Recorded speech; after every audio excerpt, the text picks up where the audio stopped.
Joseph Andre Putnam the Jr., a.k.a. Jo Jo. The same people, the same music. We were here last night. Those of us that hadn't cut out yet, over there dancing to the same music, doing the same steps. These young man that's coming up and say, "Where'd you learn that new step?" He stole your step, Jo Jo. I said, "No, he showed it to me 34 years ago, man." You know, talking about Charlie Boone. And it's been on the way up ever since. You can't do anything but help everybody. Charles and Betty Jernigan, I'd like to welcome you to the Fall Migration 1987 SOS reunion. And I understand you folks have a lovely daughter here that's 25 years old, and she's doing the shag.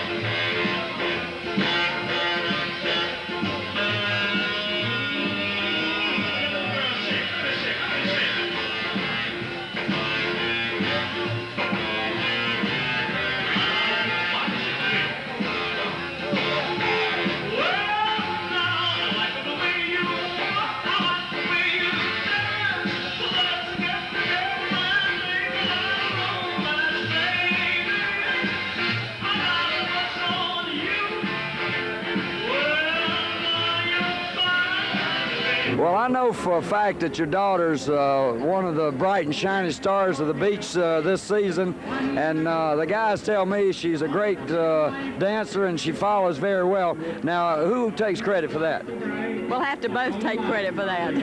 She wore our sinking refrigerator out.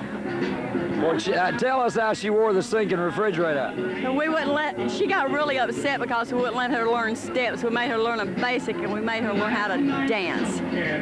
She had to love it. We emphasize you have to put rhythm in it instead of just steps. You know, you can do steps. As long as you ain't got any rhythm, steps aren't worth a darn. So you taught her the basic steps and to put her emotions and her feeling into it. Right. That's correct. That's the only way you can do the shag. Some of the very best times we remember is when it would rain and they wouldn't have to work, and we would come up here and everybody party for the day, and super bunch of guys, like they've said in their write-ups in the paper and all. This is where they learned to fight. This is where they learned to party. This is where you learned to shag. Right. What do you see for the future of the SOS migrations? Grow. It ain't ever gonna quit. It may change around a little bit, but they're gonna be here. It's gonna be young. As long as the sand's here. I used to set pins for R. Smith in 1947 when he had all these flavors of snowballs. You're talking about the bowling alley. You set pins at the bowling alley? And he had strawberry, raspberry, but all the ones, the one I really remember is and banana. Now, what is that? You're talking about the flavors of the snowball. It was all the same thing, but he had different colors. I see. But the way he sold them, they loved them. But the difference, I think, in the new dance, which is gorgeous, precision, beautiful, and I love it. But the old group, the way we learned is it comes in your heart and it just comes out your feet.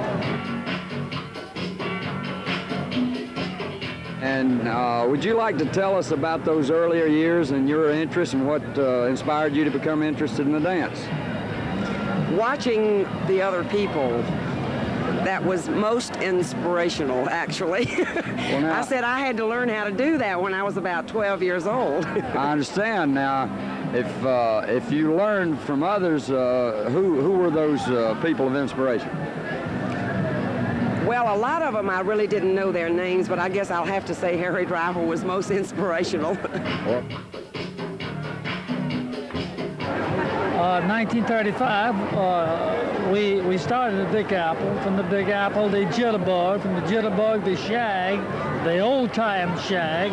That's a little different from today. And then again, started in 1960. The shag started in 1960, and here it is today. Okay, I am originally from New Hampshire, and I met Larry Blake, who is originally from Durham, North Carolina.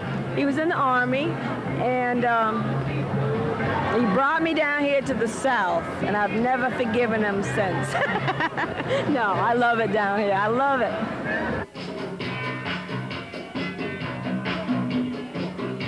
Well, I guess the first time I danced was in Winston-Salem on a street corner. There was a candy store that had a jukebox. I was 4 years old and embarrassed my mother so bad she wouldn't even come and get me. I first migrated to the beach in 1943, worked at the old Ocean Forest Hotel, and up and down the coast. This is one of the greatest things that could ever happen, to bring all the old-timers back for one more grand hooray. My first remembrance of coming to Myrtle Beach probably was in the, I'm not going to tell you exactly when in the 50s, but in the 50s. And really most of the time I came to OD, I really began shagging and seeing some of the greats like Jo Jo Putnam and some of those dancing at Myrtle Beach Pavilion, Spivey's Pavilion. Of course, we had Robert's Pavilion and Sonny's Pavilion here at OD. And I think OD probably was the central place for the shaggers to come. Charlie, you were at one time a pugilist. Do you still follow that sport? Forgot about it in 55. I fought amateur until 48 to 55. I was a professional fighter.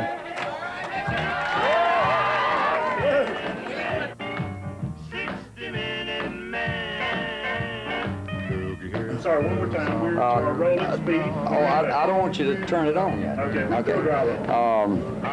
Billy, the Beach Shaggers Hall of Fame is real proud of what the honors they've given you today.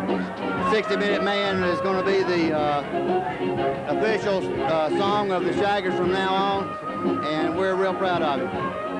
Thank you very much.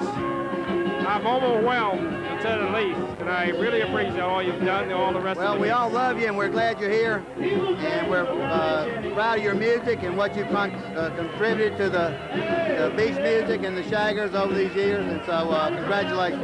Thank you very much. Thank you.